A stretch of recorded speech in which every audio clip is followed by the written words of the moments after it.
सोलापूर जिल्ह्यातल्या मोहोळ, पंढरपूर आणि मंगळवेढा तालुक्यामधल्या ज्या ठिकाणी शेतकऱ्यांचं मोठ्या प्रमाणात अवकाळी पावसानं नुकसान झालंय त्या ठिकाणचे लवकरात लवकर पंचनामे करून त्यांना नुकसान भरपाई देण्यात यावी। याचबरोबर खंडित झालेला वीज पुरवठा लवकरात लवकर सुरळीत करून देण्यात यावा यासाठीच्या मागणीचं निवेदन आमदार प्रणितीताई शिंदे यांना जिल्हाधिकाऱ्यांना सादर करण्यात येऊन या संदर्भात महत्त्वपूर्ण बैठक सुद्धा घेण्यासंदर्भात त्यांनी आग्रह केलाय।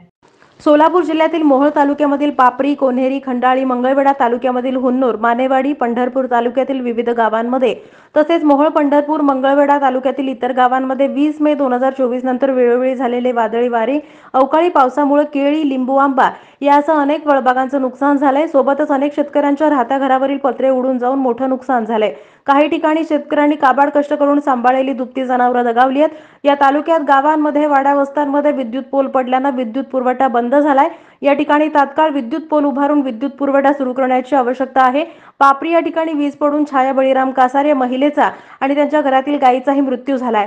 दरम्यान मोहोळ, पंढरपूर आणि मंगळवेढा तालुक्यांमधील नैसर्गिक आपत्तीग्रस्त गावांची पाहणी केल्यानंतर या सर्वच दुर्घटनांची गांभीर्यानं दखल घेऊन तात्काळ पंचनामे करण्यात यावेत। या गावांमधील केळी आणि इतर फळबागांच्या झालेल्या नुकसानग्रस्तांना एकरी ₹1,00,000 नुकसान भरपाई द्यावी।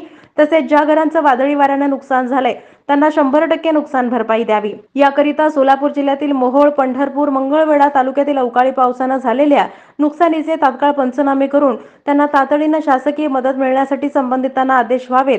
तसेच खंडित झालेला वीज पुरवठा पूर्ववत करण्यात यावा असं निवेदन आमदार प्रणिती शिंदे यांनी जिल्हाधिकारी यांच्याकडे बैठक आयोजित करून मागणी केली।